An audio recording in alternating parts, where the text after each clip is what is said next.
Hey you guys, welcome back to my channel. I'm happy to be back, you guys, because I've been out of the game for a minute. It's been diseases all around this house. We've been taking ER visits. It's been a hot mess over here. But I'm back and I'm excited to be doing a 6-month postpartum and baby update for you.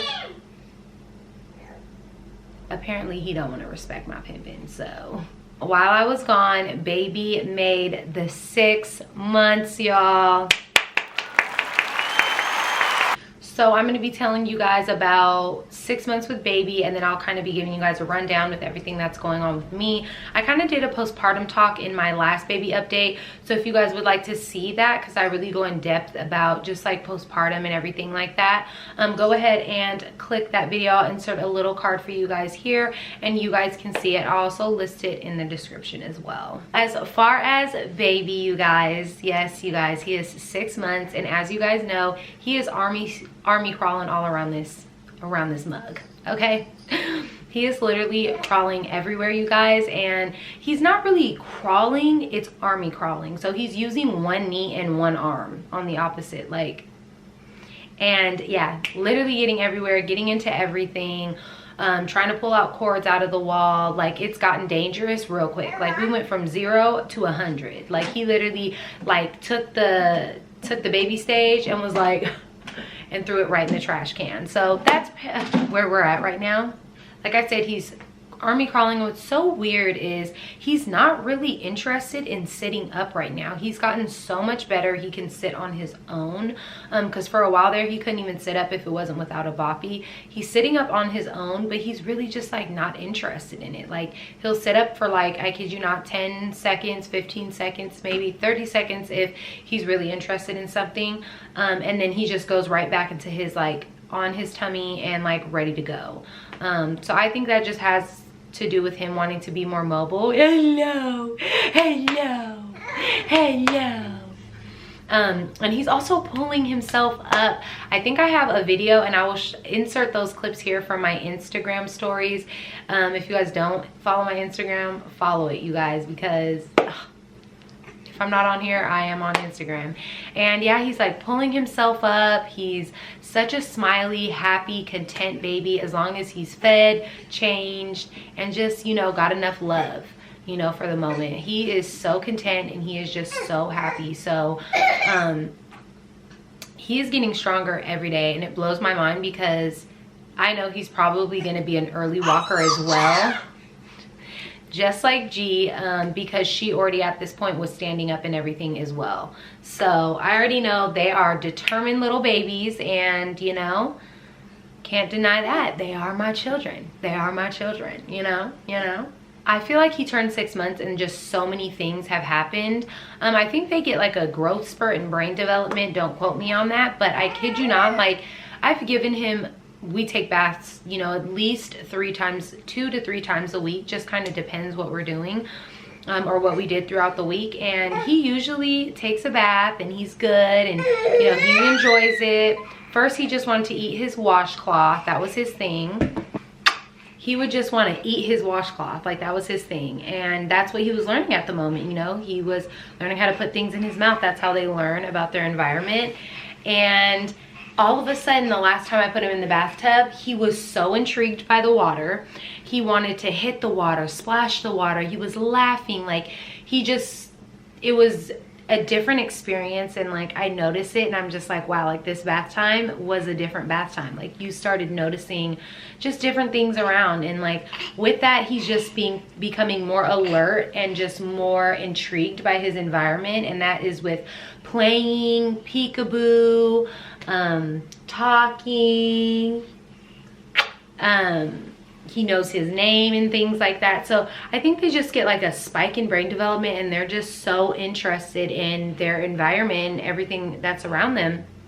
So I definitely am like on the floor a lot, because he is more of, he wants to play with mom. He's interested in me than toys. So that's fun. right? And also he's like obsessed with our windows. If you guys have seen some of my vlogs, we have 3 huge like 6-foot windows in our living room that show outside on our front grass. And he is just so interested. He spends most of his day in that window, and it could definitely be because, you know, he gets to look out and see the grass and see the wind and see the trees and everything like that. But he is obsessed with that window, and yeah, he's just becoming a lot more alert and just interested. So I've been soaking it up and loving it because I just can't believe how fast time flies, y'all. I started feeding him breast milk puree around 4 months old. I think he was about like 4.5 months old, and he was a little interested. He was just kind of getting used to it, so we didn't really force it. If he's not interested, it's not something I'm gonna push. So around 5 months old, he was just super adamant on eating. Like, he was so interested in our plates. He was grabbing our plates, and it was becoming where he didn't really enjoy mealtime sitting at the table with us because he wasn't eating. So he's eating so much more now, and yeah, homeboy is just eating away. We're still on just puree, and I think with him, because we've tried to give him small things like the rice Risks and things like that, he doesn't really have the chewing thing down. So if they don't have the chewing part down, they know how to swallow, but they can choke, you know. So and he's choked a couple of times just, you know, trying bread or something like that. So for us, we're not going to be pushing or letting him try solids anymore.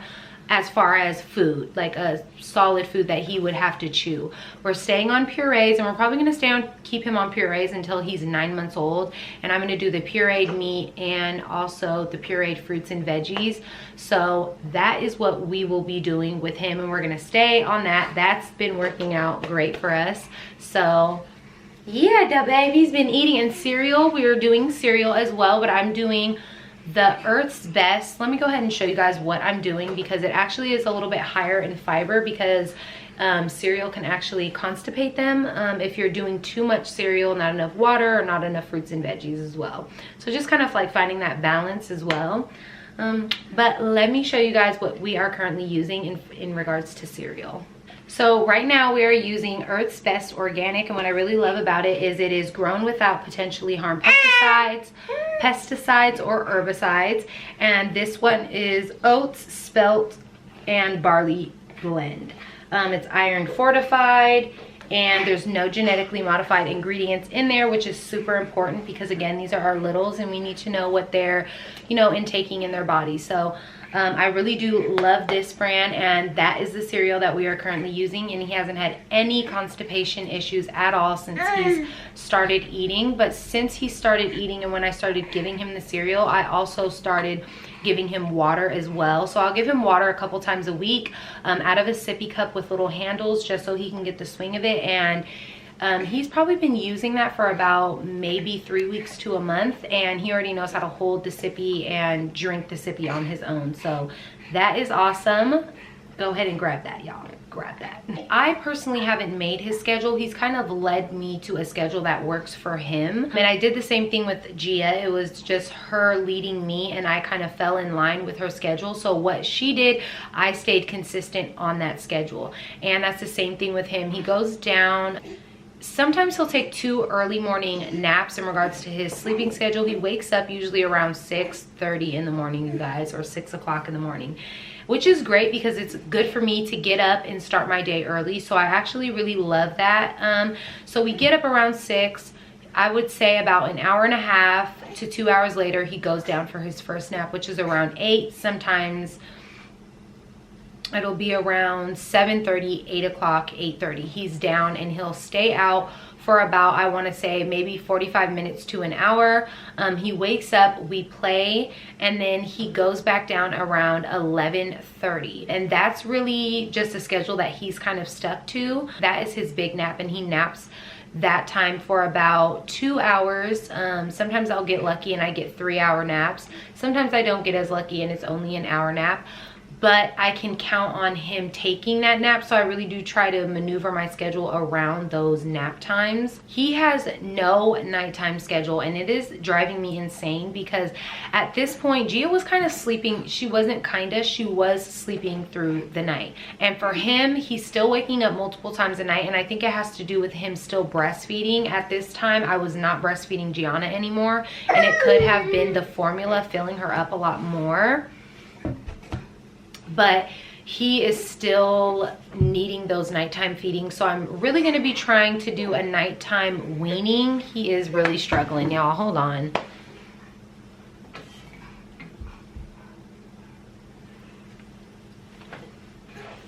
I was in the way of his area, of his crawling space. So I'm really trying to kind of navigate my way through this nighttime routine thing. The cry it out method, I've tried it, you guys. I really did, and I can't. It's just so hard for me. So I'm going to try, I've tried to do like intermittent crying, like where he cries for a little bit and then I go in with touch. Like, I'm trying everything, and I'm not a cry it out mom. So at this point, I'm like, listen, can you cry for a little? Can you go to sleep? Like, is it gonna tire you out? That is where we're at right now, at least with the nighttime training and sleeping. So I'm still trying to navigate my way through this. Pray for me, and also comment down below and let me know if you guys are a second time mom, what is working for your little, or if you're a first time mom and girl, you're killing it at nap time, just not nap time but nighttime sleeping. Let me know. I also feel like because I've kind of eased my way into feeding him right now, I need to really get on breakfast, lunch, and dinner because he's not eating 3 times a day like that. And it's because they're so little, you know, but apparently, you know, at this time they should be eating 3 square meals and also snacks in between, regardless if it's like whole grain crackers or cereal, you know, 4 tablespoons of cereal or whatever. So I have to play my part in maybe getting him more food because he's hungry at night, and I need to, you know, kick it up a notch. I was just talking to my friend about that. So that's definitely something I'm going to be, you know, incorporating into my schedule more now that he is really eating a lot more. So that's really it is in regards to baby and his update. I'm going to be spilling the tea and letting you guys know a couple things in postpartum with me. Like I said, we are still struggling through nighttime. So as y'all can see, I'm tired as hell. Like, y'all, it's 6 months in and I am so tired at this point. Like, I really just want a little bit more sleep. So, but I wouldn't trade it for anything. I absolutely adore him, and motherhood stretches you. So I am down for all the stretches, all the learning, all the humps and lumps and new learning curves.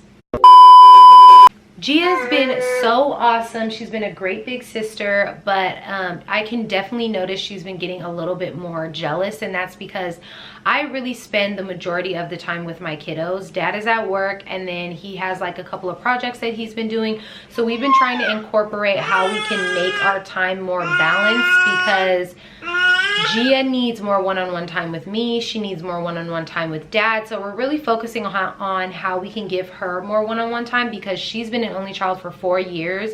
And then here comes the baby, which she absolutely loves him, but it's just so hard to balance it out when I'm the only person that can give them this attention, and baby needs my attention. Like, he's not going to be able to live without me. Not saying Gia can, but if I'm like, hey G, you know, you can go grab a snack out of the cabinet, she can do that and she can actually feed herself, you know. He can't, and he is a lot more dependent on me. So it's just hard finding that balance, but you know, we're getting there and we're doing it. And the last thing I'm going to be telling you guys about my update is, for the past week, I have been counting calories. I've been doing 10-minute workouts in the morning, and y'all I've been just slowly putting myself into it, but don't undermine these 10-minute workouts, because I've been straight body sore. I've been doing push-ups, lunges, and I really just need to like get my muscle definition up and my body tone. I want to bring it up. I was 130 after I gave birth. I'm currently 116. I've lost 15 pounds since I want to say since he was like, before we left. That was the last time I weighed myself before we moved here, because there was a lot of transitioning, a lot of stress, a lot of things going on. So in the past about 4 to 5 months, I've lost 15 pounds, which is not too bad. I'm 116. I'm getting myself on more of a high calorie based diet. I'm getting myself on a more of a my plate diet, and I'm making sure I'm incorporating carbohydrates, vegetables, fruits. I'm not really doing a super strict diet. Y'all, he don't respect my opinion at all. You trying to talk to? Yes. So I'm just basically just trying to be well-rounded and eat everything, you know, which sometimes can slack off, especially when you're moving, transitioning. There's a lot of stress, and so, and I've just been breaking out. I have this huge pimple. I have pimples on the side. Like it's been a hot mess over here, y'all. I am hanging on by a thread, y'all, like this, by my pinky, just barely in the frame. But I'm here and I'm doing it, so I'm blessed, you know. I'm also going to be incorporating a yoga class that I'm currently starting every Monday from 6 to 7:15. It's just some time away for me, and really to just get in tune with myself and just work from within, you know. And there's so many positive benefits that yoga brings into my life. So I would love to kind of show you guys what my 6-week transformation is, because it's a 6-week class. I would love to show you guys what I have learned, you know, from the beginning to end, and kind of bring you guys on that journey with me. So that's pretty much what's been going on with me. I've been doing a lot of self-care, and I've been taking action. It's not about just me saying I'm doing it. I'm doing it first, and then I'm saying, you know, what I'm doing. And I think that's positive for me, because sometimes I get so caught up in just like being so excited about something, but it might not be the right time or anything like that. So it's been hard, but I'm also still working on my podcast, and I'm really excited to be dropping that soon. I made an Instagram for it, and I'm going to be taking my photo for my podcast, and it's going to be official. I'm so excited. I already know what my first couple of episodes are going to be. I'm going to be having different people on it. I would love to even incorporate some of my subscribers and do like a phone call, and just, you know, I want to bring different people on it, because I'm all about, you know, being interested in different people's perspectives and understanding and gaining knowledge on just different views of life and walks of life. And that's really what my podcast is going to be all about. So when it drops, I will give you guys a more in-depth detailed description of kind of what it's going to be about. I think that's going to be my first episode, is just kind of talking to you guys about me, and also what you guys will be expecting from the podcast. So for 6 months, we're pretty much kicking ass and taking names, and I'm just really excited for what 2020 is going to bring. I'm holding myself accountable, and I'm going to be taking a lot of action. So doing good, y'all. The sun is shining. That's that natural light. That is really it for my 6-month postpartum update and baby update. I hope you guys really enjoyed today's video. If you guys liked this video and it was inspiring, or it's going to help you guys, or whatever, give this video a huge thumbs up, and don't forget to comment down below and leave some of those sleep training tips. Turn on that bell icon, y'all, because you guys will not see me get just crazy on camera. So hit the bell button and subscribe. Thank you guys so much for watching, and I will definitely be seeing you guys in my next vlog. Bye, you guys.